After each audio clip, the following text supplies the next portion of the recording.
Hello dear students, welcome to the world Chemistan. ये हमारा solid state chapter का second video lecture है। I hope आपने last video lecture को अच्छे से देखा होगा, जिसमें हमने टाइप ऑफ सॉलिड्स को डिस्कस किया था, crystalline solids and amorphous solids के बारे में। ठीक है, उसमें मैंने आपको बताया था कि हमें पूरे चैप्टर में जिससे डील करना है वो क्रिस्टलाइन सॉलिड्स हैं। तो चलिए आज हम अपने सेकंड वीडियो लेक्चर में देखिए, सबसे पहले हमें जो देखना है वो है क्लासिफिकेशन ऑफ क्रिस्टलाइन सॉलिड्स। ठीक है, जो क्रिस्टलाइन सॉलिड्स हैं उनको कितने तरीके से क्लासिफाई किया गया है। तो देखिए, अगर क्रिस्टलाइन सॉलिड की मैं बात करूं तो उनको मेजरली 4 कैटेगरी में डिवाइड करते हैं। 4 कैटेगरी कौन कौन सी है? ठीक है, एक होता है देखिए मॉलिक्यूलर सॉलिड, दूसरा होता है आयनिक सॉलिड, तीसरा होता है मेटालिक सॉलिड एंड चौथा होता है कोवैलेंट और नेटवर्क सॉलिड। तो ये चारों टाइप के बारे में हम यहाँ पे डिटेल डिस्कशन करने वाले हैं कि उनमें जो कंस्टिट्यूएंट पार्टिकल्स होते हैं वो किस तरह के होते हैं, बॉन्डिंग कैसी होती है, उनके एग्जांपल्स क्या क्या हैं, उनमें फिजिकल नेचर कैसा है, वो सॉफ्ट है या हार्ड है, ब्रिटल है। ठीक है, उनकी इलेक्ट्रिकल कंडक्टिविटी, इंसुलेटर्स हैं या इलेक्ट्रिकल कंडक्टर्स हैं, और उनके मेल्टिंग पॉइंट को कंपेयर करेंगे। यहाँ पे एमपी का मतलब मेल्टिंग पॉइंट, सीपी का मतलब यहाँ कंस्टिट्यूएंट पार्टिकल समझिएगा। ठीक है, कॉलिगेटिव प्रॉपर्टी मत समझिएगा। क्लियर? कंस्टिट्यूएंट पार्टिकल मतलब भाई आयनिक सॉलिड होगा तो उसके अंदर आयंस प्रेजेंट होंगे। ठीक है, कोवैलेंट सॉलिड होगा, एटम्स प्रेजेंट होंगे, तो वो सब चीजें देखनी है यहाँ पे। तो देखिए, मैं सबसे पहले लिखता हूं यहाँ पे, देखिए टाइप ऑफ सॉलिड में जो मैं पहला लिखता हूं वो है मॉलिक्यूलर सॉलिड। ठीक है, फर्स्ट टाइप होता है मॉलिक्यूलर सॉलिड। अब मॉलिक्यूलर सॉलिड में भी देखिए 3 टाइप के होते हैं, क्योंकि मॉलिक्यूल्स हमने पढ़ा है 11th में केमिकल बॉन्डिंग। ठीक है, वहां पे देखिए एक मॉलिक्यूल पोलर भी हो सकता है, नॉन पोलर भी हो सकता है, और एक और टाइप देखिए यहाँ पे हम लेके आते हैं हाइड्रोजन बॉन्डेड वाला। हाइड्रोजन बॉन्डिंग भी हमने पढ़ी हुई है, तो उसको भी एक अलग क्लास यहाँ पे देते हैं। ठीक है, तो मॉलिक्यूलर सॉलिड्स में देखिए हम फर्दर 3 कैटेगरी डिवाइड कर लेते हैं। ठीक है, तो देखिए मॉलिक्यूलर सॉलिड में जो फर्स्ट टाइप आएगा वो क्या आएगा? नॉन पोलर का। ठीक है, नॉन पोलर मतलब जो कि पोलर मॉलिक्यूल नहीं है। पोलर मॉलिक्यूल नहीं है तो उसका डायपोल मोमेंट क्या आएगा? 0 के इक्वल आएगा। दूसरा देखिए क्या आएगा, सेकंड जो आएगा, सेकंड आएगा पोलर मॉलिक्यूल्स। ठीक है, पोलर मॉलिक्यूल्स में क्या होता है? कुछ ना कुछ डायपोल मोमेंट प्रेजेंट होता है। और तीसरा देखिए हम यहाँ पे डिस्कस करते हैं, ठीक है, हाइड्रोजन बॉन्डेड। ठीक है, हाइड्रोजन बॉन्डेड, एच बॉन्डेड का मतलब यहाँ पे मैं लिख रहा हूं हाइड्रोजन बॉन्डेड मॉलिक्यूल्स। ठीक है, बात समझ रहे हैं? तो मॉलिक्यूलर सॉलिड को यहाँ पे 3 कैटेगरी में डिवाइड किया गया है। ठीक है, अब मॉलिक्यूलर सॉलिड के देखिए कंस्टिट्यूएंट पार्टिकल्स की अगर मैं बात करूं तो इनमें जो कंस्टिट्यूएंट पार्टिकल्स होते हैं, मॉलिक्यूलर सॉलिड है तो ऑब्वियस सी बात है क्या होंगे? इनके अंदर मॉलिक्यूल्स होंगे। ठीक है, पूरे पूरे मॉलिक्यूल्स होते हैं। ठीक है, और मॉलिक्यूल्स के बीच में अब देखिए किस किस तरह का फोर्स यहाँ पे प्रेजेंट होता है। अब देखिए नॉन पोलर अगर मॉलिक्यूल है तो हमें पता है 2 नॉन पोलर मॉलिक्यूल के बीच में कैसे फोर्सेस लगते हैं? वैन डर वाल्स फोर्सेस में डिस्पर्जन और लंदन फोर्सेस लगते हैं। ठीक है, अगर आपने गैसेस स्टेट चैप्टर पढ़ा हुआ हो 11th में तो उसमें हमने डिस्कस किया हुआ है वैन डर वाल्स फोर्सेस को। वैन डर वाल्स फोर्सेस में अगर 2 नॉन पोलर मॉलिक्यूल्स हैं तो उनमें कौन सा फोर्स लगता था? लंदन और डिस्पर्जन फोर्स लगता था। अगर 2 पोलर मॉलिक्यूल्स हैं तो उनमें कौन सा फोर्स ऑफ अट्रैक्शन लगता था? डाइपोल डाइपोल लगता था। और हाइड्रोजन बॉन्डेड में तो ऑब्वियस सी बात है हाइड्रोजन बॉन्ड प्रेजेंट होगा। ठीक है, तो अगर मैं बॉन्डिंग की बात करूं तो जो नॉन पोलर मॉलिक्यूल है, ठीक है, जो नॉन पोलर मॉलिक्यूल है उसमें कौन सा? डिस्पर्जन और लंदन फोर्सेज लगते हैं ना, डिस्पर्जन और इन्हीं को हम क्या बोलते थे? London forces, London forces. ठीक है, बात समझ रहे हैं? जबकि देखिए पोलर में कौन सा लगता है? डाइपोल डाइपोल इंटरैक्शन लगता है, डाइपोल डाइपोल। ठीक है, पढ़ा होगा आपने, डाइपोल डाइपोल फोर्सेस लगते हैं यहाँ पे। क्लियर? और जबकि यहाँ पे हाइड्रोजन बॉन्डेड में तो क्या प्रेजेंट होगी? हाइड्रोजन बॉन्डिंग प्रेजेंट होगी। Clear? Hydrogen bonding, hydrogen should be directly attach to nitrogen, oxygen और फ्लोरीन, है ना, मोस्ट इलेक्ट्रोनेगेटिव एलिमेंट्स के साथ। ठीक है, तो आप देखिए एग्जांपल्स की बात करें। अब देखिए नॉन पोलर मॉलिक्यूल्स, जैसे मैं कोई भी इनर्ट गैस ले लूं, वो कैसा है? नॉन पोलर एटम हो गया, है ना, वही आर्गन। इसके अलावा देखिए CCl4, ठीक है, CCl4 कार्बन टेट्राक्लोराइड, कार्बन का टेट्राहेड्रल स्ट्रक्चर, चारों क्लोरीन अटैच है, डाइपोल मोमेंट क्या होगा? 0 होगा। ठीक है, इसके अलावा देखिए कोई भी डाई एटॉमिक गैस ले लूं, H2 हो गया, I2 हो गया, CO2 हो गया। ठीक है, H2 I2 CO2, ये सब किसके एग्जाम्पल हैं? ये सब एग्जाम्पल है नॉन पोलर के, ठीक है। ये सारे एग्जाम्पल किसके हैं? ये नॉन पोलर के एग्जाम्पल हैं। बात समझ रहे हैं? ठीक है, जिनके अंदर क्या प्रेजेंट होगा? डिस्पर्जन या है ना लंदन फोर्सेस प्रेजेंट होंगे, क्योंकि ये सब नॉन पोलर मॉलिक्यूल्स हैं, ठीक है। इसके अलावा देखिए पोलर की मैं बात कर लूं तो पोलर देखिए जैसे HCl, ठीक है, HCl को सॉलिड फॉर्म में ले लूं, ठीक है, SO2 को सॉलिड फॉर्म में ले लूं। नॉर्मल अगर रूम टेम्परेचर पे देखें तो ये तो गैसेस होते हैं, बट इनको हम क्या कर सकते हैं? कूल करके लो टेम्परेचर पे सॉलिडिफाई कर सकते हैं। तो ये सब क्या हो जाएंगे? HCl हुआ, SO2 हुआ, ठीक है, NH3 हुआ। तो ये सब क्या हो जाएंगे? पोलर मॉलिक्यूल्स हैं जिनमें क्या है? डाइपोल डाइपोल वाला फोर्स ऑफ अट्रैक्शन प्रेजेंट होता है। फिर हाइड्रोजन बॉन्डेड का सबसे देखिए बेस्ट एग्जांपल क्या है? H2O आइस, है ना। इनमें क्या होता है? हाइड्रोजन बॉन्डिंग प्रेजेंट होता है, ठीक है। बात समझ रहे हैं? तो ये हो गए इनके पर्टिकुलर एग्जांपल्स, ठीक है। ये सब मॉलिक्यूलर सॉलिड है, उनमें किस किस तरह का फोर्स ऑफ अट्रैक्शन प्रेजेंट है वो भी हमने फर्दर डिवाइड कर रखा है, ठीक है। अब इनमें देखिए नेचर की अगर मैं बात करूं, ठीक है, कि ये कैसे होते हैं, सॉफ्ट होते हैं, हार्ड होते हैं, फिजिकल नेचर की अगर मैं बात करूं तो ये देखिए जो नॉन पोलर वाले ये मॉलिक्यूल्स हैं ये कैसे होते हैं? ये सॉफ्ट होते हैं, ठीक है। बहुत अच्छी बॉन्डिंग होती नहीं है ना। डिस्पर्जन और लंदन टाइप के ही फोर्सेस प्रेजेंट है, कोई बहुत अच्छा स्ट्रॉन्ग बॉन्ड यहाँ पे प्रेजेंट नहीं है, ठीक है। क्लियर। तो इनमें वैसे भी वैन डर वाल्स फोर्सेस ही अगर प्रेजेंट है तो फिर बहुत अच्छा स्ट्रक्चर है ना वो नहीं होता है। सॉफ्ट एंड हार्ड के सॉफ्टनेस के मैटर में वो काफी सॉफ्ट होता है, ठीक है। तो देखिए अगर मैं इसमें बात करूं तो इसका भी फिजिकल नेचर कैसा होता है? ये भी सॉफ्ट होता है, ठीक है। जो हाइड्रोजन बॉन्डेड है वो थोड़ा हार्ड होता है, ठीक है, ये हार्ड है।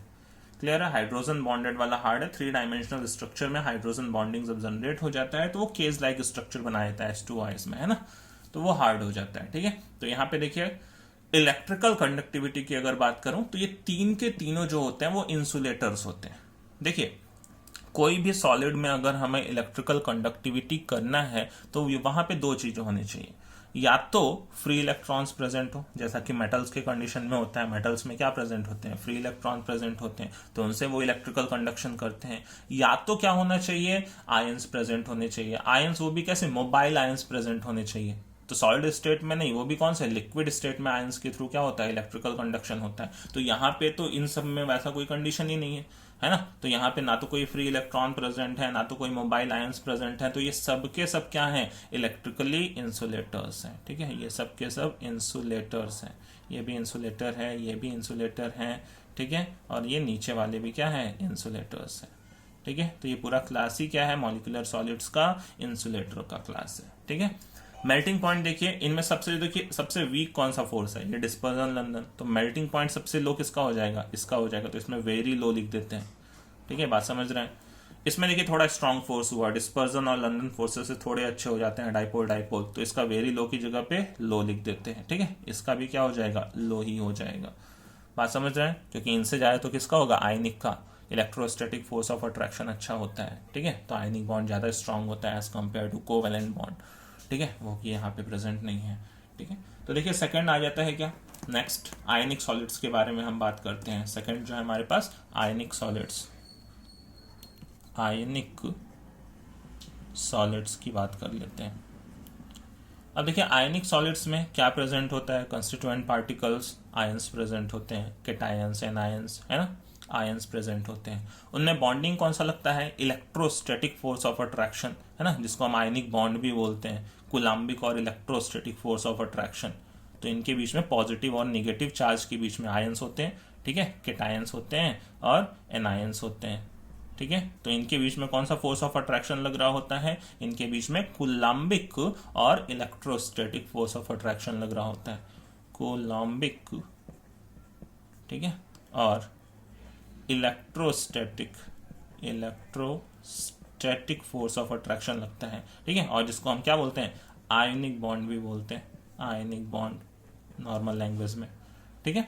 तो यहाँ पे देखिए जो एग्जांपल है, सिंपल एग्जांपल्स, जैसे NaCl हुआ, एक आयनिक सॉलिड है ना। जिंक सल्फाइड हो गया, जिसको जिंक ब्लेंड भी बोलते हैं, ZnS, आयनिक सॉलिड है। Calcium fluoride CaF2 ionic solid है। Magnesium oxide MgO ionic solid है ना। क्लियर है? तो इस तरीके से हम यहाँ पे KCl ले लें, आयनिक सॉलिड है, ठीक है। तो इन आयनिक सॉलिड्स में क्या होता है? जो देखिए इनका फिजिकल नेचर होता है, ये काफी हार्ड होते हैं बट ब्रिटल होते हैं, ठीक है। सॉलिड को सबने देखा ही होगा, वो कैसे होते हैं? हार्ड, ठीक है, हार्ड होते हैं बट ब्रिटल होते हैं, ठीक है, हार्ड बट ब्रिटल, ठीक है, इनके अंदर ब्रिटल नेचर होता है, ठीक है, तो जब ये गिरते हैं तो क्या टूट जाते हैं, बिखर जाते हैं, ठीक है। तो यहां पे देखिए आयनिक सॉलिड्स में अब इलेक्ट्रिकल कंडक्टिविटी पॉसिबल है, बट उसमें भी ध्यान दीजिए कंडीशन है, जब इनके आयंस हैं वो मोबाइल होंगे तभी ये इलेक्ट्रिसिटी का कंडक्शन कर सकते हैं, चार्ज को कैरी कर सकते हैं, ठीक है। तो अगर मैं इनको सॉलिड स्टेट में लूंगा तो फिर ये इलेक्ट्रिकल कंडक्टर नहीं होंगे, लेकिन बट मैं अगर इनका मोल्टेन स्टेट लूंगा या एक्वस सॉल्यूशन लूंगा, ठीक है, तो ये इलेक्ट्रिसिटी का कंडक्शन करेंगे, क्योंकि उस कंडीशन में ये जो आयंस होते हैं कैटायंस एनायंस वो क्या हो जाएंगे, फ्री हो जाएंगे। बात को समझ रहे हैं, ठीक है। तो अगर मैं बात करूं इनकी इलेक्ट्रिकल कंडक्टिविटी की, ठीक है, तो अगर मैं बात करूं इन सॉलिड स्टेट, ठीक है, in solid state, in solid तो ये इलेक्ट्रिकल कंडक्शन नहीं करते हैं, ठीक है। इनके मोल्टेन स्टेट मतलब सीधा मैं इसको हीट देके मेल्ट कर लूं तो उसको बोलते हैं मोल्टेन स्टेट, तो मोल्टेन में ये इलेक्ट्रिक कंडक्टर होते हैं। In aqueous solution, in aqueous solution, ठीक है, एक्वस सॉल्यूशन की बात करूं तो ये इलेक्ट्रिकल कंडक्टर होंगे। देखिए पॉइंट बहुत ही इंपॉर्टेंट है, ठीक है, यहाँ पे देखिए स्टार लगा दिया मैंने आपके लिए। तो अगर मैं सॉलिड स्टेट में लूंगा तो इनके आयंस फ्री नहीं होंगे, मोबाइल नहीं होंगे, और अगर आयंस फ्री नहीं है, मोबाइल नहीं है, तो वहां पे इलेक्ट्रिकल कंडक्टिविटी नहीं होगी। मोल्टेन स्टेट में होगी, एक्वस सॉल्यूशन में भी होगी, क्योंकि वहां पे क्या हो जाएंगे, आयंस फ्री हो जाएंगे, मोबाइल हो जाएंगे, और इनका मेल्टिंग पॉइंट क्या होता है, काफी हाई होता है, ठीक है। ये भी देखिए क्योंकि इनके बीच में कौन सा फोर्स ऑफ अट्रैक्शन लग रहा है, इलेक्ट्रोस्टैटिक फोर्स ऑफ अट्रैक्शन, जो कि क्या होता है, काफी स्ट्रॉन्ग फोर्स ऑफ अट्रैक्शन है, ठीक है। अब देखिए चले आते हैं हम अपने थर्ड टाइप पे, तीसरा टाइप देखिए जो है हमारे पास मेटालिक सॉलिड्स, मेटालिक सॉलिड्स। तो देखिए मेटालिक सॉलिड्स में क्या होता है, इनके कंस्टिट्यूएंट पार्टिकल्स की अगर हम बात करें तो मेटल के एटम्स होते हैं। मेटल के एटम्स एक्चुअली हम उसको कंसीडर कैसे करते हैं, मेटल के पास क्या होते हैं, बहुत सारे वैलेंस इलेक्ट्रॉन्स होते हैं, तो हम एक पूरा सी एज्यूम करते हैं कि इलेक्ट्रॉन का एक सी प्रेजेंट है और उसमें बीच बीच में क्या है, पॉजिटिव चार्जेस प्रेजेंट है, मतलब न्यूक्लियस प्रेजेंट है एटम्स के, ठीक है। तो इसमें क्या होता है, जो कंस्टिट्यूएंट पार्टिकल्स होते हैं वो कुछ इस तरीके से कंसिडर किए जाते हैं कि positive ion in a sea of delocalised electrons, ठीक है, positive ions in a sea of delocalized electrons, delocalized term आपने सुना होगा, रेजोनेंस में भी यूज करते हैं, ठीक है, delocalized electrons, ठीक है, इलेक्ट्रॉन्स। बात समझ रहे हैं, इनमें पॉजिटिव आयंस किसमें प्रेजेंट होते हैं, बहुत सारे इलेक्ट्रॉन प्रेजेंट है, जो कि वो क्या है, एटम के, है ना, वैलेंस इलेक्ट्रॉन बहुत सारे इधर उधर घूमते रहते हैं उस, है ना, पूरे स्ट्रक्चर में, तो डीलोकेलाइज होते रहते हैं, तो उसमें क्या पॉजिटिव आयंस क्या होते हैं, प्रेजेंट होते हैं। क्लियर है। अब यहाँ पे देखिए जो बॉन्डिंग होती है वो कैसी होती है, मेटालिक बॉन्डिंग बोलते हैं उसको, जो बॉन्डिंग होती है मेटल्स में उसको मेटालिक बॉन्डिंग बोलते हैं, ठीक है। अब देखिए यहाँ पे एग्जांपल लो तो आपको पता ही है मेटल्स में, जैसे मैंने ले लिया आयरन ले लिया, कॉपर ले लिया, सिल्वर ले लिया, ठीक है, मैग्नीशियम ले लिया, सोडियम ले लिया, ठीक है, तो ये सब क्या है, नॉर्मल मेटल्स है, ठीक है। अब देखिए इनका जो फिजिकल नेचर होता है वो कैसा होता है, ये हार्ड तो होते हैं बट ये मैलिएबल भी होते हैं और डक्टाइल भी होते हैं। इनमें कुछ के पास मैलिएबल प्रॉपर्टी अच्छी होती है, जैसे हमने पढ़ा है 9-10 क्लासेस में, है ना, कि सिल्वर, गोल्ड, इनके अंदर मैलिएबिलिटी, डक्टाइलिटी की प्रॉपर्टी होती है। इनमें शीट फॉर्म में कन्वर्ट कर सकते हैं, वायर फॉर्म में कन्वर्ट कर सकते हैं। वायर फॉर्म में कन्वर्ट करने की प्रॉपर्टी को क्या बोलते थे, डक्टाइलिटी। शीट फॉर्म में कन्वर्ट करने की प्रॉपर्टी को क्या बोलते थे, मैलिएबिलिटी। तो ये हार्ड तो होते हैं, ठीक है, इनका जो फिजिकल नेचर है वो हार्ड है, ठीक है, बट ये कैसे होते हैं, बट मैलिएबल,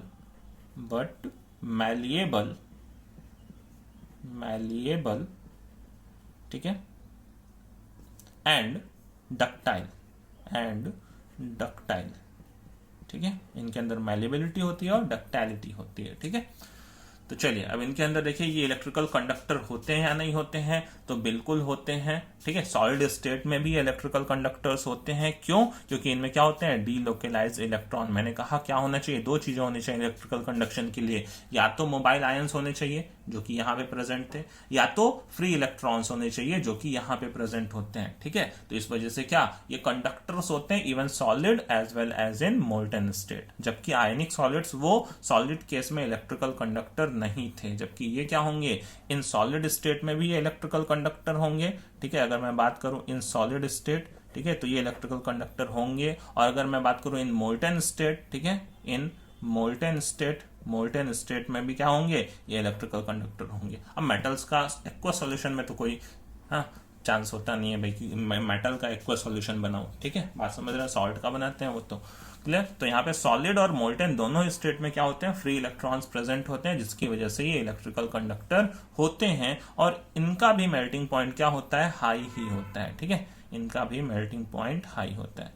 अब वो तो हमें वैसे भी ऑब्वियस है, आयरन का काफी मेल्टिंग पॉइंट होता है। ठीक है, आयरन, कॉपर, सिल्वर, बराबर, तो फेयरली हाई होता है। उनमें कुछ कुछ के एक्सेप्शनली कम होते हैं। ठीक है, जो सॉफ्ट मेटल्स हैं, बट हम जनरल की बात कर रहे हैं। ठीक है, चलिए अब लास्ट पे आ जाते हैं। ठीक है, लास्ट हमारे पास क्या है देखिए, कोवैलेंट और नेटवर्क सॉलिड की हम बात करते हैं। फोर्थ जो आता है वो है कोवैलेंट और नेटवर्क सॉलिड।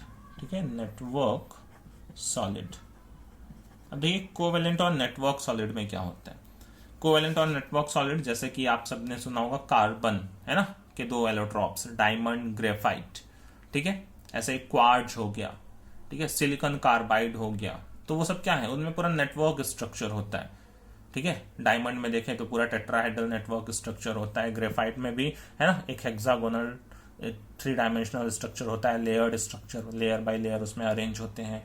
ठीक है, तो यहाँ पे देखिए क्या होते हैं, जो कंस्टिट्यूएंट पार्टिकल्स होते हैं वो कौन से होते हैं, एटम्स होते हैं। और उनमें जो बॉन्डिंग होती है वो कैसी होती है, कोवैलेंट टाइप की होती है। बॉन्डिंग तो इसमें कोवैलेंट टाइप की होती है। ठीक है, इसलिए नाम भी रखा हुआ है हमने कोवैलेंट और नेटवर्क सॉलिड। क्लियर है। ऊपर भी देखिए, यहाँ पे भी अगर मैं बात करूं तो क्या कोवैलेंट बॉन्डिंग नहीं थी, बिल्कुल थी। इसमें भी कोवैलेंट बॉन्डिंग थी, इसमें भी कोवैलेंट बॉन्डिंग थी। ठीक है, बट इसको अलग क्यों किया गया, क्योंकि इनका जो स्ट्रक्चर देखिए ये नेटवर्क सॉलिड है। ठीक है, ये ज्यादा आप प्रेफर करेंगे, आप नेटवर्क सॉलिड को याद रखेंगे साथ में, है ना। इसमें पूरा 3 डायमेंशनल जाल जैसा स्ट्रक्चर फैला होता है। कार्बन डायमंड में देख लें, ग्रेफाइट में देख लें, ठीक है, पूरा एक नेटवर्क सॉलिड होता है, एक नेटवर्क फैला हुआ होता है। ठीक है, जबकि इसमें क्या है, इसमें उस तरह का है ना वेल स्ट्रक्चर्ड नेटवर्क देखने को नहीं मिलता है, तो इसलिए इनको स्पेशली अलग केस में रखा गया है। ठीक है, तो इनके अंदर बॉन्डिंग जो होती है वो कैसी होती है, कोवैलेंट बॉन्डिंग होती है, कोवैलेंट बॉन्डिंग। क्लियर। देखिए एग्जाम्पल के लिए मैं बात करूं, SiO2 है ना, क्वार्ट्ज, ठीक है, silicon carbide,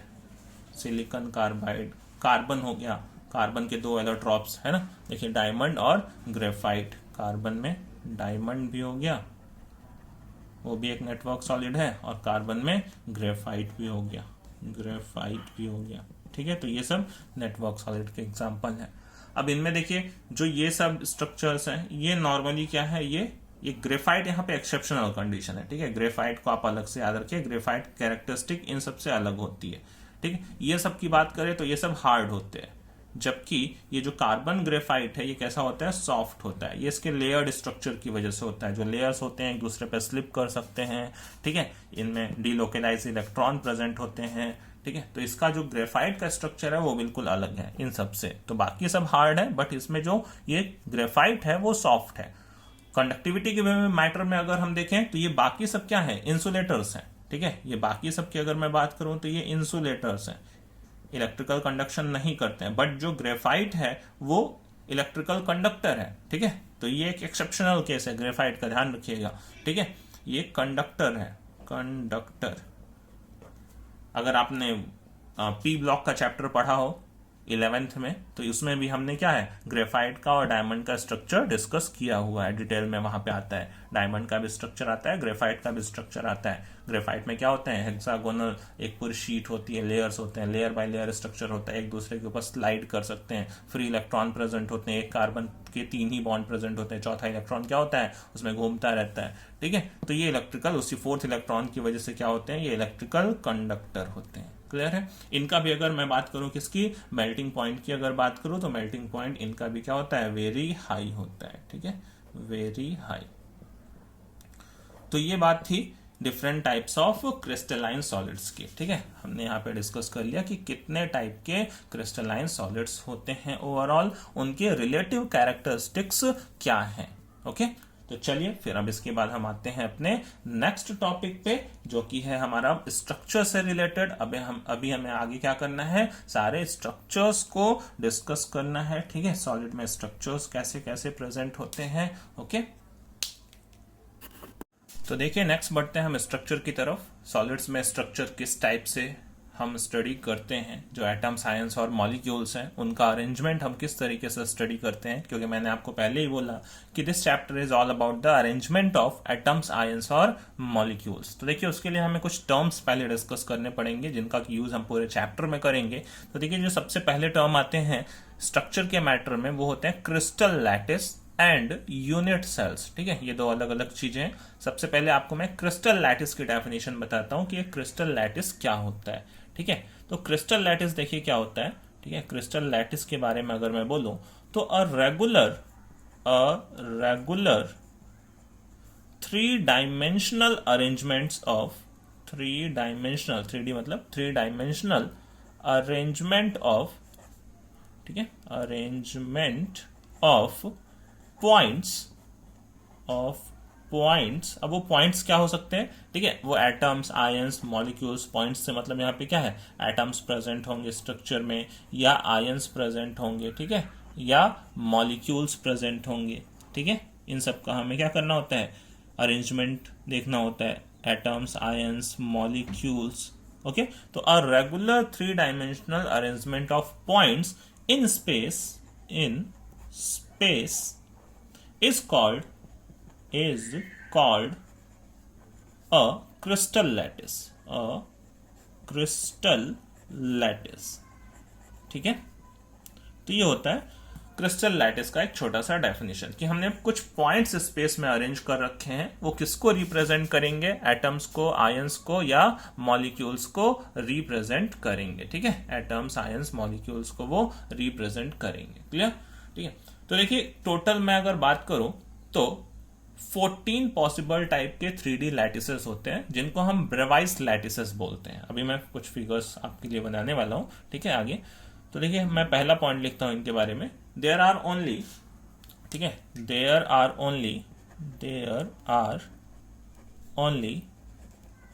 14 possible 3D lattices. ठीक है, टोटल कितने टाइप के, 14 टाइप के पॉसिबल 3D लैटिसेस होते हैं। ठीक है, जिनको कि हम क्या बोलते हैं, दीज आर कॉल्ड, ठीक है, एक मैथमेटिशियन के नाम पे इनका नाम पड़ा था ब्रेवाइस लैटिसेस। दीज आर कॉल्ड, उसने ये सब स्टडी किया था, ब्रेवाइस lattices.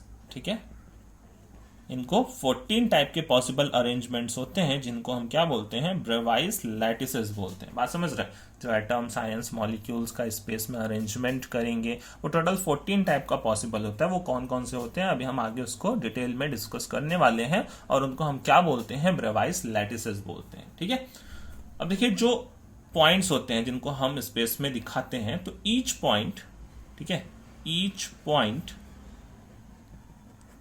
in lattice is called lattice point। ठीक है, बहुत बार ये टर्म आपको सुनने को मिलेगा, लैटिस पॉइंट।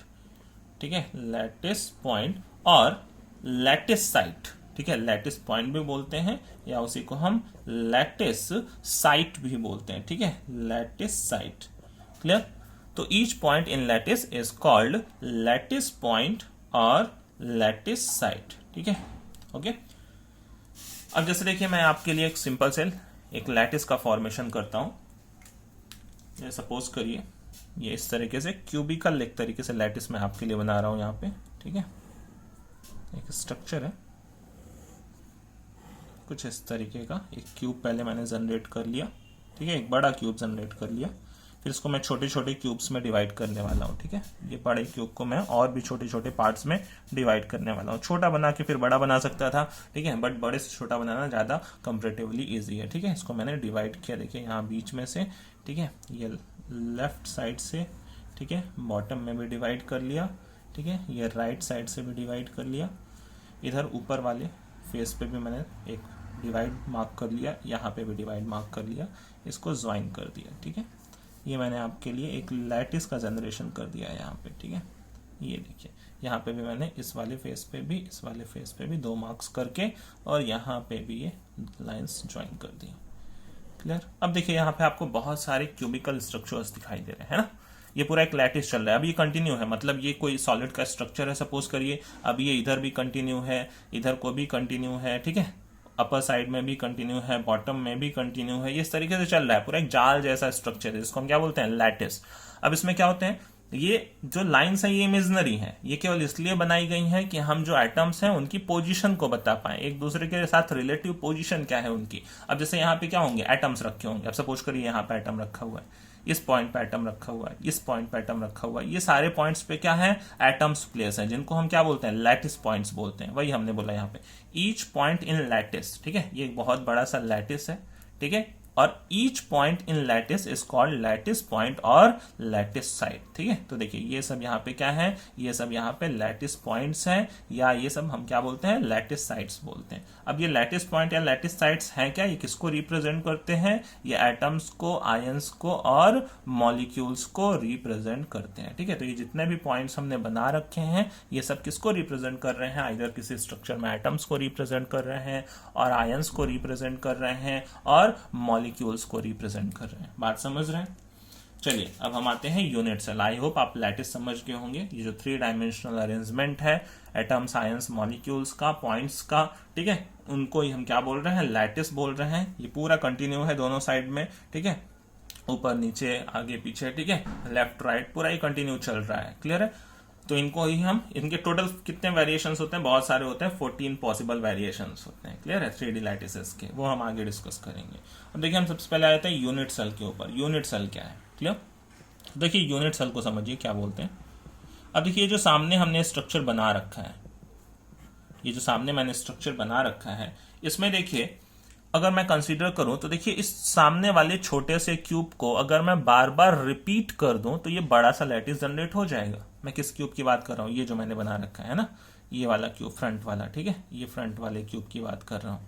तो अगर इस मैं क्यूब को बार बार रिपीट करता जाऊं, इसको पीछे भी रख दूं, इसको राइट में भी रख दूं, इसको लेफ्ट में भी रख दूं, इसको फ्रंट में भी रख दूं, इसको बॉटम में भी रख दूं, तो इसी स्ट्रक्चर को बार बार रिपीट करने से क्या ये पूरा लैटिस जनरेट नहीं हो जाएगा, तो बिल्कुल हो जाएगा, ठीक है। तो देखिए जो स्मॉलेस्ट रिपीटिंग यूनिट होता है पूरे स्ट्रक्चर को, है ना, हमने क्या बोला, देखिए जो क्रिस्टल लैटिस होते हैं वो वेल मैनर्ड होते हैं, और वेल मैनर्ड होते हैं तो उनमें एक छोटा रिपीटिंग यूनिट ढूंढना पॉसिबल होता है ना। हमने बोला कि जो क्रिस्टल लैटिसेस होते हैं उसमें एटम्स, आयंस और मॉलिक्यूल्स का जो अरेंजमेंट होता है वो बिल्कुल रेगुलर होता है। अब अगर रेगुलर होता है तो उनमें इस तरह के रिपीटिंग यूनिट बिल्कुल हमें दिखाई देने वाले हैं। तो जो स्मॉलेस्ट रिपीटिंग यूनिट होता है of the 3 dimensional crystalline structure, उसी को हम क्या बोलते हैं, उस पूरे स्ट्रक्चर का एक यूनिट सेल, एक छोटा सेल, है ना। क्लियर है। तो हम इसकी छोटी सी देखिए सुंदर सी डेफिनेशन लिखते हैं, द स्मॉलेस्ट रिपीटिंग यूनिट, ठीक है, repeating unit, the smallest repeating unit of 3 dimensional crystal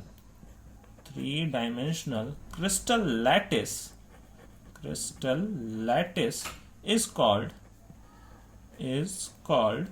unit cell, ठीक है, is called unit cell, ठीक है। जो सबसे छोटा होना चाहिए भाई, ऐसा कि नहीं मैंने इसको ले लिया तो भी तो रिपीट करने पे ये स्ट्रक्चर बन जाएगा ऊपर नीचे आगे पीछे, बट वो स्मॉलेस्ट नहीं होगा। ध्यान दीजिए स्मॉलेस्ट कौन सा है, ये वाला है, ठीक है। तो वो जो यूनिट सेल होना चाहिए वो कैसा होना चाहिए, स्मॉलेस्ट रिपीटिंग यूनिट होना चाहिए, स्मॉलेस्ट रिपीटिंग यूनिट होना चाहिए ऑफ 3 डायमेंशनल क्रिस्टल लैटिस, ठीक है। तो उसको हम क्या बोलेंगे, उसे हम यूनिट सेल बोलेंगे।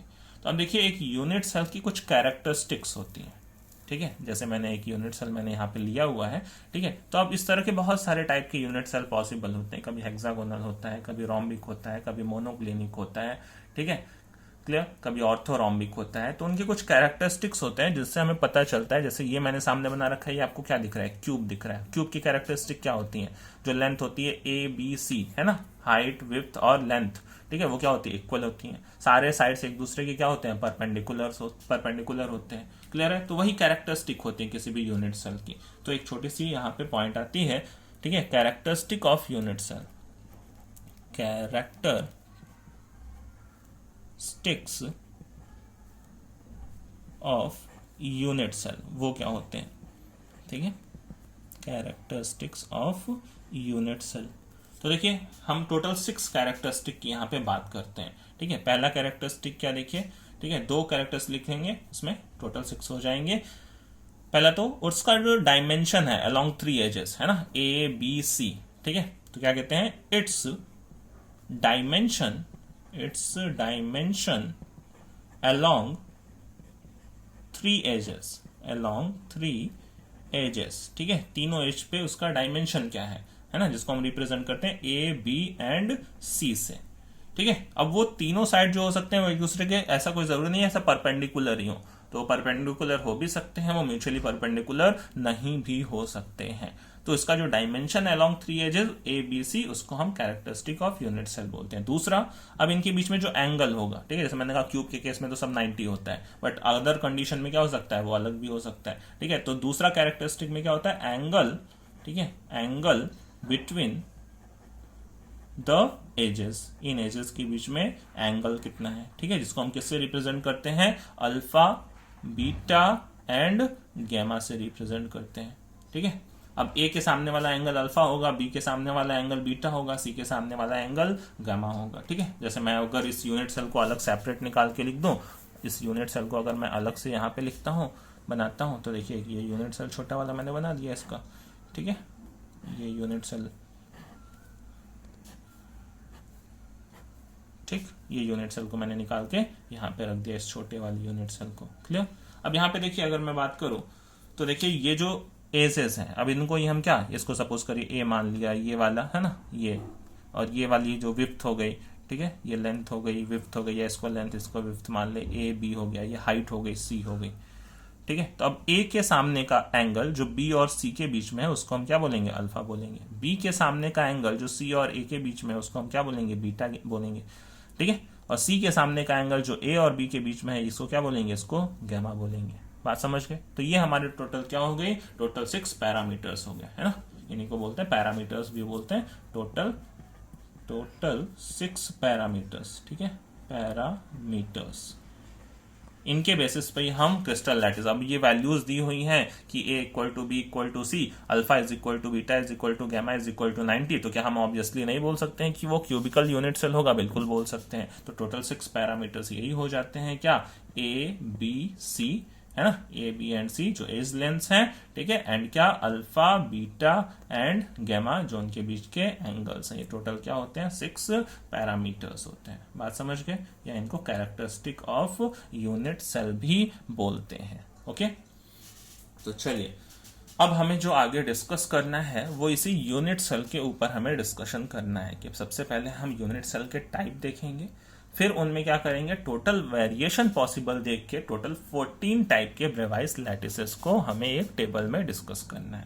ओके, तो सबसे पहले मैं आपको यहाँ पे बताता हूँ टाइप ऑफ यूनिट सेल, ठीक है, कितने टाइप के यूनिट सेल पॉसिबल होते हैं। टाइप ऑफ यूनिट सेल, एक नॉर्मल टाइप, ठीक है, कि कितने टाइप के हम यूनिट सेल देख सकते हैं।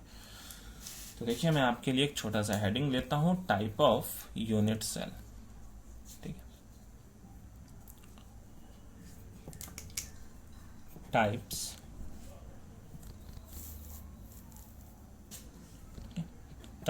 Of unit cell.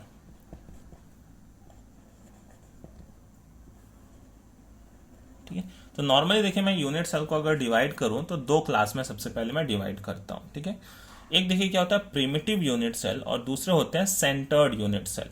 Unit cell को अगर मैं डिवाइड करूं तो एक पहले 2 कैटेगरी में डिवाइड कर सकता हूं। एक होते हैं primitive unit cell, primitive unit cell, और दूसरे होते हैं सेंटर्ड यूनिट सेल। ठीक है, सेंटर्ड यूनिट सेल। अब देखिए सेंटर्ड यूनिट सेल में फर्दर 3 कैटेगरी होती है। सेंटर्ड यूनिट सेल को अगर मैं डिवाइड करूं तो फर्दर इसमें 3 कैटेगरी होती है। एक होता है बॉडी सेंटर्ड,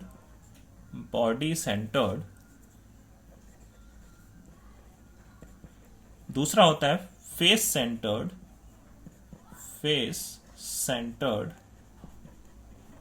और तीसरा होता है एंड सेंटर्ड। अब देखिए इनके स्ट्रक्चर्स कैसे कैसे होते हैं। प्रिमिटिव यूनिट सेल में देखिए जो भी यूनिट सेल होता है केवल उसके कॉर्नर पे एटम्स प्रेजेंट होते हैं, ठीक है। प्रिमिटिव यूनिट सेल में लाइक सपोज करिए मैंने एक क्यूबिकल यूनिट सेल लिया हुआ है, ठीक है, एक क्यूबिकल यूनिट सेल लिया हुआ है, और इस क्यूबिकल यूनिट सेल के जो कंस्टिट्यूएंट एटम्स हैं, आयंस हैं, पार्टिकल्स हैं, वो किस पे प्रेजेंट होंगे, केवल कॉर्नर्स पे प्रेजेंट होंगे, ये कॉर्नर्स। तो अगर ओनली कोई भी ऐसा हेक्सागोनल भी हो सकता है, ऐसा रोम्बिक भी हो सकता है, ठीक है, बट जो एटम्स, आयंस या मॉलिक्यूल्स होने चाहिए वो किस पे प्रेजेंट होने चाहिए, कॉर्नर पे प्रेजेंट होने चाहिए, तो उसे हम बोलते हैं प्रिमिटिव टाइप का यूनिट सेल, सबसे सिंपल यूनिट सेल होता है। अगर क्यूबिकल है तो इसको हम बोलते हैं SCC, simple cubical unit cell, है ना। अगर ये क्यूबिकल है तो इसको हम शॉर्ट में नाम देते हैं क्या, ये एससीसी है। एससीसी का मतलब सिंपल क्यूबिकल यूनिट सेल, ठीक है। अब देखिए फिर मैं बात करूं तो देखिए अगर मैं बॉडी सेंटर की बात करूं तो बॉडी सेंटर में क्या होता है कि मेरे पास अगर कोई भी यूनिट सेल है तो ये जैसे मैंने क्यूबिकल ही बना रखा है तो उसके कॉर्नर पे तो एटम्स प्रेजेंट होंगे ही होंगे, बट उसके अलावा, ठीक है, प्रिमिटिव तो सब में चलेगा, उसके अलावा क्या होगा, बॉडी सेंटर्ड है तो बॉडी के सेंटर में भी कोई एटम प्रेजेंट होगा, कोई आयन प्रेजेंट होगा, कोई मॉलिक्यूल प्रेजेंट होगा, ठीक है। जैसे मैंने क्या कहा कि यहाँ कॉर्नर्स पे तो प्रेजेंट थे एटम्स, ठीक है, लेकिन जो मेन बॉडी का सेंटर है, ये क्यूब है, क्यूब का एक मेन बॉडी का सेंटर भी होगा, वहां पे भी क्या होगा, एक एटम प्रेजेंट होगा, कंस्टिट्यूएंट पार्टिकल प्रेजेंट होगा, तो इसको हम बोलते हैं बॉडी सेंटर, ठीक है। ध्यान रखिए कॉर्नर वाला, तो अगर ये क्यूबिकल है तो देखिए इसको शॉर्ट में हम बोलते हैं BCC, body centred cubical cell. ये सिंपल क्यूबिकल सेल था, ये था बॉडी सेंटर्ड क्यूबिकल सेल, ठीक है। तीसरा देखिए देखते हैं फेस सेंटर्ड। फेस सेंटर्ड में क्या होता है, फिर से अगेन मैंने सपोज करिए एक क्यूबिकल सेल बनाया, ठीक है, फिर से एक क्यूबिकल सेल बनाया। अब इसमें नाम से ही अब आपको क्लियर हो गया होगा, फेस सेंटर्ड मतलब फेस के सेंटर पे भी क्या होगा, एटम्स का प्रेजेंस होगा, ठीक है। कॉर्नर पे तो होगा ही होगा, ये कॉर्नर वाला तो सब में चलेगा, उसके एडिशनल में वो सारी चीजें हैं, ठीक है, कॉर्नर वाला इसमें भी प्रेजेंट होगा। अब देखिए कितने फेसेस होते हैं, अगर कोई क्यूब है तो टोटल 6 फेसेस होंगे, ठीक है, लेफ्ट का, राइट का, टॉप का, बॉटम का, फ्रंट का, ऐसे ही बैक का, ठीक है। तो अब देखिए मैं फेस सेंटर मतलब ये पहले लेफ्ट वाले फेस के सेंटर पे रख दूं, ये राइट वाले फेस के सेंटर पे रख दूं, ये टॉप वाले फेस के सेंटर पे, ये बॉटम वाले फेस के सेंटर पे। देखिए ये फ्रंट फेस था, इसका सेंटर सपोज करिए ये है, ये बैक फेस था, उसका सेंटर ये है, ठीक है। तो टोटल जो 6 फेसेस हैं उनके सेंटर पे भी एटम्स प्रेजेंट होंगे, और अगर ये क्यूबिकल है तो मैं इसको बोलता हूं एफसीसी, है ना, फेस सेंटर्ड क्यूबिकल सेल, ठीक है। या इसी को देखिए आगे चल के हम इसको सीसीपी भी बोलेंगे, क्यूबिकल क्लोज पैकिंग, ये दोनों एक ही चीज है, एफसीसी बोले या सीसीपी बोले वो एक ही चीज है। क्लियर है, बात समझ रहे हैं। अब देखिए एंड सेंटर्ड में क्या होता है, end centred actually cubical type में पॉसिबल नहीं होता है, ठीक है। एंड सेंटर्ड डिफरेंट कंडीशंस, अलग और कंडीशन ऑर्थोरोम्बिक में पॉसिबल होता है जैसे, ठीक है, ऑर्थोरोम्बिक के अलावा, ठीक है, मोनोक्लिनिक में भी पॉसिबल होता है एंड सेंटर्ड, ठीक है। तो एंड सेंटर्ड में क्या होता है, जैसे मैं एक सिंपल स्ट्रक्चर बना दूं, ठीक है, एंड सेंटर्ड में जो एटम्स प्रेजेंट होंगे वो 2 अपोजिट फेस के सेंटर पे प्रेजेंट होंगे, ठीक है, और कॉर्नर्स पे तो प्रेजेंट है ही, सपोज करिए कॉर्नर्स पे है, कॉर्नर, ठीक है, और यहाँ पे 2 अपोजिट जो फेस के सेंटर होंगे इस पे भी एटम्स प्रेजेंट होंगे, तो इसको बोलते हैं एंड सेंटर, मतलब इस फेस का एंड क्या हुआ, ये वाला हुआ, ठीक है। इसको मैं चाहूं तो ऐसे भी बना सकता था, इसको मैं चाहूं तो ऐसे भी बना सकता था, इन पे बना सकता था। क्लियर है, बात समझ रहे हैं। तो ये हमारे सिंपल देखिए यूनिट सेल्स होते हैं, simple cubical unit cell, body centred cubical unit cell, face centred cubical unit cell, ठीक है, जिनको शॉर्ट में एससीसी, बीसीसी, एफसीसी बोलते हैं। ये एंड सेंटर्ड, इसको ईसीसी नहीं बोलेंगे, ठीक है, क्योंकि यहाँ पे क्या है, ये क्यूबिकल पॉसिबल नहीं होता एक्चुअली में। बात समझ के, तो देखिए अब यहाँ पे हमें जो डिस्कस करना है, इनके वेरिएशन को डिस्कस करना है, ठीक है। इनके वेरिएशन कितने टाइप के होते हैं, ये क्यूबिकल वाले में कितने टाइप का पॉसिबल है, ब्रेवाइस 14 टाइप के लैटिसेस कितने बनते हैं, उसके लिए हमें एक छोटा सा यहाँ पे चार्ट देखना है, और हम ये स्ट्रक्चर कैसे डिसाइड करेंगे, वो जो पैरामीटर्स हमने बोले उससे डिसाइड करेंगे, ठीक है। इनके बारे में अभी आगे भी और डिस्कशन आएगा, ठीक है। इनके बारे में हमें काफी मैथमेटिकल कैलकुलेशन भी करना है, बट वो अभी आगे आएगा, ठीक है। सबसे पहले तो हम यहाँ पे पहले 14 टाइप के ब्रेवाइज लैटिसेस देख लेते हैं, वो कैसे कैसे बनते हैं, ठीक है। तो चलिए एक नेक्स्ट पेज ले लेते हैं 14 टाइप्स ऑफ ब्रेवाइज लैटिसेस के लिए। आई होप वो लास्ट फिगर आप समझ गए होंगे, ठीक है। अब देखिए हम चलते हैं 14 टाइप्स ऑफ ब्रेवाइज लैटिसेस के ऊपर। तो नेक्स्ट जो हमारे पास हेडिंग है 14 टाइप्स ऑफ ब्रेवाइज, ठीक है, लैटिसेस।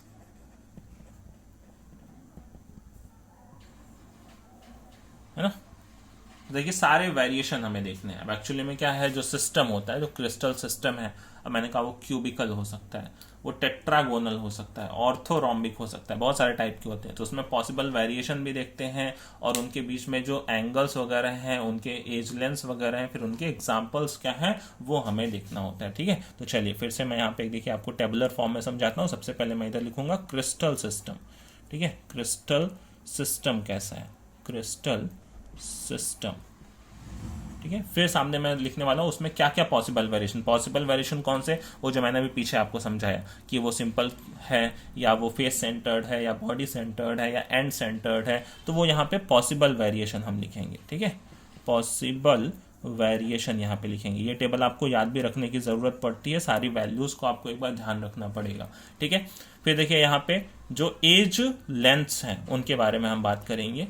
एज लेंथ्स कि वो किस इक्वल हैं या अलग अलग हैं, सारे जैसे क्यूब है तो सारे इक्वल होते हैं, ठीक है। Edge length. फिर देखिए एक्सियल एंगल्स, वो जो एंगल्स हमने अल्फा बीटा गेमा देखे, ठीक है, तो उनके बीच में जो एक्सियल एंगल्स हैं, ठीक है, एक्सियल एंगल्स है, तो वो हमें देखने हैं। इसके अलावा फिर उनके जो भी एग्जाम्पल्स हैं, एग्जाम्पल्स भी आपको लर्न करने पड़ेंगे, ओके। तो चलिए देखिए सबसे पहला टाइप का जो क्रिस्टल सिस्टम होता है वो होता है कौन सा, क्यूबिक, ठीक है। सबसे पहले हम बात करते हैं किसकी, क्यूबिक सेल की, ठीक है, क्यूबिक। अब देखिए क्यूबिक मैं बात करूं तो इसमें देखिए कौन कौन से पॉसिबल वेरिएशन होते हैं। एक तो प्रीमिटिव जैसा कि मैंने बनाया था, प्रीमिटिव, ठीक है, ये वाला फिगर मैंने, ठीक है, ये क्यूबिक का ही बनाया था मैंने, प्रीमिटिव। और दूसरा कौन सा बनाया था मैंने, बॉडी सेंटर। और क्यूबिक में और कौन सा बनाया था, फेस सेंटर। मैंने कहा एंड सेंटर्ड इसमें पॉसिबल नहीं होता है, ठीक है, क्लियर है। तो क्यूबिक में कौन कौन से पॉसिबल होते हैं, प्रीमिटिव होता है, फिर बॉडी सेंटर्ड होता है, ठीक है, आगे केवल सी लिख देता हूं, और कौन सा होता है इसमें, फेस सेंटर्ड पॉसिबल होता है, ठीक है, फेस सेंटर्ड पॉसिबल होता है। सी का मतलब समझिएगा, सेंटर्ड, क्लियर है। तो प्रिमिटिव पॉसिबल होता है, बॉडी सेंटर्ड पॉसिबल होता है, और फेस सेंटर्ड पॉसिबल। और क्यूब है तो ये दोनों चीजें तो हमें ऑब्वियस से पता ही है कि ए की value equal to B equal to C होती है, और alpha equal to beta equal to gamma is equal to 90 degree होता है। आई होप आप समझ गए होंगे हम क्या करने वाले हैं, ठीक है। एग्जाम्पल देखिए, सोडियम क्लोराइड के जो यूनिट सेल्स होते हैं वो कैसे होते हैं, क्यूबिकल होते हैं, ठीक है। इसके अलावा देखिए जिंक ब्लेंड ZnS, जिसको जिंक सल्फाइड बोलते हैं, ठीक है, उसका भी यूनिट सेल कैसा होता है, क्यूबिकल होता है, ठीक है। इसके अलावा देखिए कॉपर का जो यूनिट सेल होता है वो भी क्यूबिकल होता है, ठीक है। तो ये सब एग्जांपल्स हैं जो कि आपको थोड़ा सा याद रखना है यहाँ पे। वैसे हम इन सबके स्ट्रक्चर्स आगे देखने वाले हैं, ठीक है। नेक्स्ट देखिए जो हमारे पास टाइप आता है क्रिस्टल सिस्टम का, वो होता है सेकेंड, टेट्रागोनल, ठीक है, टेट्रागोनल। टेट्रागोनल में देखिए कौन कौन से वेरिएशन पॉसिबल होता है। टेट्रागोनल स्ट्रक्चर क्या होता है, ठीक है, वो अभी हम आपको दिखाते हैं, बराबर, बट इसकी कैरेक्टरिस्टिक वगैरह पहले देख लीजिए, ठीक है। तो टेट्रागोनल में क्या होता है, A equal to B not equal to C. इसमें दो साइड इक्वल होते हैं, ठीक है, बट तीसरा साइड उन दोनों के इक्वल नहीं होता है। तो आई होप आप स्ट्रक्चर समझ गए होंगे। क्यूब है ना, क्यूब लिया, क्यूब को थोड़ा सा हाइट बढ़ा दिया। अब क्यूब की जो लेंथ थी, जो विड्थ थी, वो तो इक्वल ही रहेगी, ठीक है, और वो उसको बढ़ा दिया हाइट को, तो वो क्या हो जाएगा, सी नॉट इक्वल टू, है ना, ए बी हो जाएगा, ठीक है। और अभी भी क्या होगा, अगर मैंने केवल हाइट को बस खींच दिया है ऊपर, तो अभी भी एंगल तो 90 ही रहेगा, alpha equal to beta equal to gamma equal to 90 degree. समझ पा रहे हैं, है ना। मैंने क्यूब ही लिया, क्यूब को थोड़ा खींच दिया ऊपर, तो उसका जो हाइट हो जाएगा वो बढ़ जाएगा, तो वही क्या हो जाता है, टेट्रागोनल हो जाता है। तो आप देखिए स्ट्रक्चर आपको समझ में आ गया होगा। टेट्रागोनल में देखिए कौन से पॉसिबल होते हैं, ये प्रिमिटिव और बॉडी सेंटर्ड। इसमें ना तो फेस सेंटर्ड पॉसिबल है, ना तो एंड सेंटर्ड पॉसिबल है। तो इसके अंदर पॉसिबल होता है प्रिमिटिव, ठीक है, प्रिमिटिव, और दूसरा पॉसिबल होता है इसमें बॉडी सेंटर्ड, ठीक है, बॉडी सेंटर्ड। और इसमें देखिए एग्जांपल्स की बात करूं मैं तो व्हाइट टिन ले लूं, टिन का ऑक्साइड ले लूं, ठीक है, व्हाइट टिन, इसके अलावा टिन का ऑक्साइड SnO2, ठीक है, टाइटेनियम का ऑक्साइड TiO2, उसके अलावा देखिए कैल्शियम सल्फेट CaSO4, इन सब के जो स्ट्रक्चर्स होते हैं वो टेट्रागोनल होते हैं। ये सब आपको याद ही रखना है, ठीक है।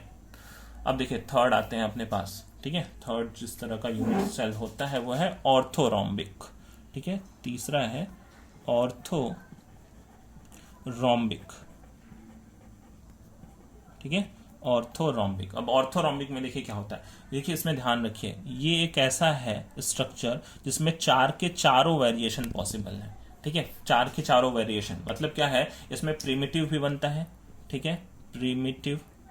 जैसे अभी कभी ऐसा क्वेश्चन आया कि कौन सा यूनिट सेल है ना ऐसा है कि जिसमें चारों टाइप के वेरिएशन पॉसिबल है, तो इकलौता यही ऑर्थोरोम्बिक है जिसमें चारों टाइप के वेरिएशन पॉसिबल हैं। प्रिमिटिव भी होता है इसके अंदर, बॉडी सेंटर्ड भी पॉसिबल है इसके अंदर, फेस सेंटर्ड भी पॉसिबल है इसके अंदर, ठीक है, फेस सेंटर्ड, इसके अलावा एंड सेंटर्ड भी इसके अंदर पॉसिबल है, ठीक है। तो ये बात ध्यान रखिएगा, इसके अंदर ये चारों वेराइटीज पॉसिबल है, चारों वेरिएशन पॉसिबल है। इसमें देखिए क्या होता है, इसमें तीनों साइड्स इक्वल नहीं होते हैं, ठीक है, A not equal to B not equal to C। अब जैसे आप सपोज करिए हमारे पास वो CPU होता है ना, इसके लिए एक सिंपल सा आप याद रखने के लिए आसान सा रास्ता निकाल सकते हैं।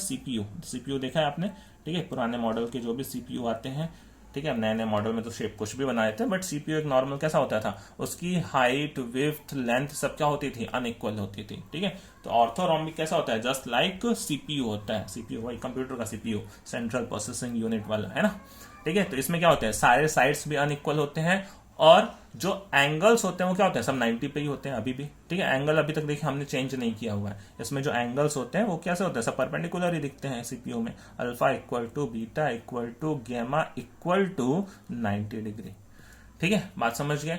इसमें देखिए जो एग्जाम्पल है, एग्जाम्पल में आता है रोम्बिक सल्फर, रोम्बिक सल्फर नाम सुना होगा आपने, रोम्बिक, मोनोक्लिनिक, दो तरह के सल्फर्स होते हैं, रोम्बिक सल्फर, ठीक है। फिर पोटेशियम नाइट्रेट KNO3, फिर देखिए बेरियम सल्फेट BaSO4, ठीक है। तो सबके स्ट्रक्चर्स अलग अलग होते हैं इस तरह से, ठीक है, वो हमें याद रखना है थोड़ा सा। अब देखिए नेक्स्ट आते हैं हेक्सागोनल में, ठीक है, जो चौथे टाइप का हमारे पास वेरिएशन है, ठीक है, चौथे टाइप का जो क्रिस्टल सिस्टम है, लैटिस है, वो है हेक्सागोनल। हेक्सागोनल सबने देखा होगा, उसका 3 डायमेंशनल स्ट्रक्चर, ठीक है, हेक्सागोनल। तो हेक्सागोनल में देखिए केवल प्रिमिटिव टाइप की पॉसिबिलिटी होती है, ठीक है, प्रिमिटिव टाइप की पॉसिबिलिटी होती है। और हेक्सागन में क्या होता है, देखिए बेस पे अगर देखें तो A इक्वल टू B होता है, और हाइट तो अलग ही होती है, तो नॉट इक्वल टू C होता है, ठीक है। एंगल कौन कौन से होते हैं, देखिए जिसमें 2 angle alpha equal to beta equal to 90 degree होता है, जबकि गैमा की वैल्यू कितनी होती है, 120 डिग्री होती है। हेक्सागन में जो इंटरनल एंगल कितने का होता है, 120 डिग्री का होता है, ठीक है। इसमें देखिए जो एग्जांपल्स हैं, एग्जांपल्स की बात करें, देखिए ग्रेफाइट को भी मैंने लेक्चर के स्टार्टिंग में भी बताया, ग्रेफाइट का स्ट्रक्चर कैसा होता है, हेक्सागोनल होता है, ग्रेफाइट की बात कर लें, ठीक है। इसके अलावा देखिए जिंक ऑक्साइड ZnO की बात कर लें, इसके अलावा कैडमियम की सल्फाइड CdS की बात कर लें, तो ये सब कैसे होते हैं, हेक्सागोनल होते हैं, क्लियर। अब देखिए नेक्स्ट आ जाते हैं हम अपने, नेक्स्ट देखिए जो हमारे पास है वो होता है रोम्बोहेड्रल, या उसको ट्राइगोनल भी बोलते हैं, ठीक है। नेक्स्ट जो हमारे पास लैटिस सिस्टम है, पांचवा, ठीक है, पांचवा देखिए, इसको हम बोलते हैं rhombohedral,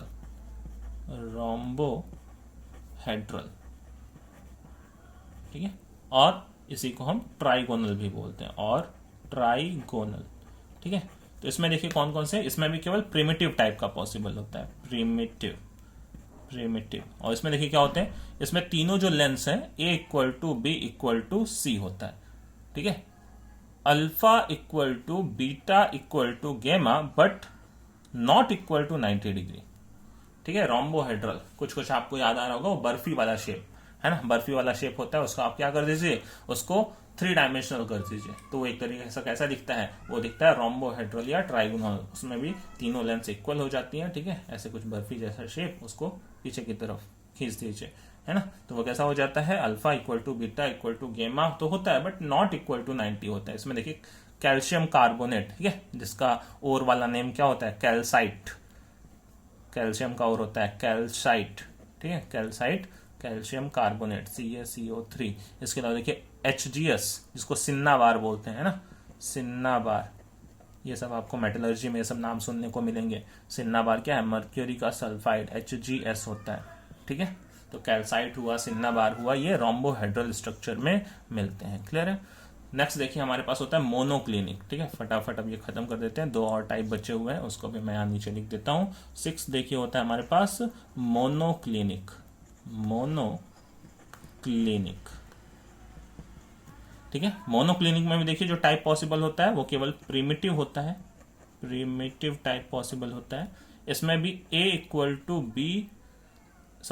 not equal to B not equal to C होता है, तीनों साइड्स अनइक्वल होता है। अच्छा, इसमें एक और टाइप पॉसिबल होता है एंड सेंटर, मैंने पहले ही बोला, दोनों 2 में पॉसिबल होता है, एक तो ऑर्थोरोम्बिक में और एक इसमें भी एंड सेंटर। ठीक है, इसमें तीनों साइड्स अनइक्वल होते हैं, ध्यान दीजिए। ठीक है, अभी तक किसी में ऐसा स्ट्रक्चर नहीं था जिसमें तीनों साइड्स अनइक्वल थे। हाँ, एक था ऊपर ऑर्थोरोम्बिक में, है ना, और CPU वाले स्ट्रक्चर में, उसमें भी ये क्या था, तीनों अनइक्वल थे। यहाँ पे भी तीनों अनइक्वल, इसके बाद भी जो आएगा उसमें भी तीनों अनइक्वल होते हैं। ठीक है, वो कौन सा होता है, ट्राइक्लिनिक। ठीक है, तो यहाँ पे देखिए पहले तो मैं एंगल्स लिख दूं कि अल्फा की वैल्यू इक्वल टू गेमा इक्वल टू 90 डिग्री होता है, लेकिन जो बीटा होता है, मतलब एक जो एंगल होगा, ठीक है, जो बीटा होता है वो नॉट इक्वल टू 90 डिग्री होता है। क्लियर। इसमें देखिए जैसे हमारे पास क्या है, ऊपर रोम्बिक सल्फर दिया था, इसका एग्जाम्पल होता है मोनोक्लिनिक सल्फर, मोनोक्लिनिक। ठीक है, क्लिनिक सल्फर, तो ध्यान रखिएगा मोनोक्लिनिक सल्फर, SULPHUR। ओके, नाम में ही आ गया मोनोक्लिनिक, स्ट्रक्चर है उसका मोनोक्लिनिक, है ना। तो देखिए नेक्स्ट आता है हमारे पास sodium sulphate Na2SO4 dot 10H2O। ठीक है, dot 10H2O, Na2SO4 dot 10H2O, decahydrate. ठीक है, इसके अलावा देखिए एक लास्ट में आपको बता देता हूँ फटाफट, ट्राइक्लिनिक, ट्राइक्लिनिक, ये देखिए सबसे आसान है याद रखने के लिए, ट्राइक्लिनिक। ट्राइक्लिनिक क्यों आसान है याद रखने के लिए, इसमें कुछ भी इक्वल नहीं होता है, ध्यान दीजिए, यहाँ पे कुछ भी इक्वल नहीं होता है। ठीक है, ना तो लेंथ्स इक्वल होंगी ना तो एंगल्स इक्वल होंगे। तो यहाँ पे देखिए पॉसिबल जो वेरिएशन होता है सबसे पहले वो कैसा होता है, वो प्रिमिटिव टाइप का होता है, प्रिमिटिव टाइप का होता है। ठीक है, और यहाँ पे कोई भी एज लेंथ इक्वल नहीं होती है, 8 not equal to B not equal to C, और कोई भी एंगल इक्वल नहीं होता है, alpha not equal to beta not equal to gamma and also not equal to 90 degree.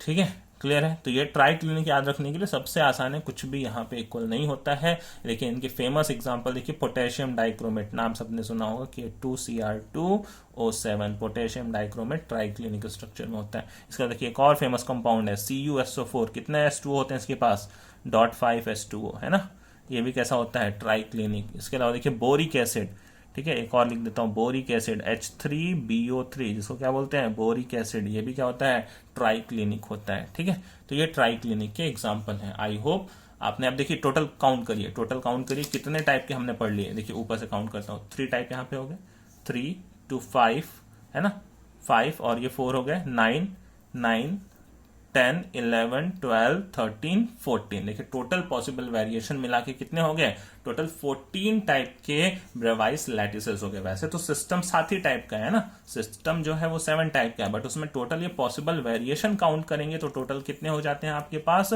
14 type के ब्रेवाइस लैटिसेस हो जाते हैं। क्लियर।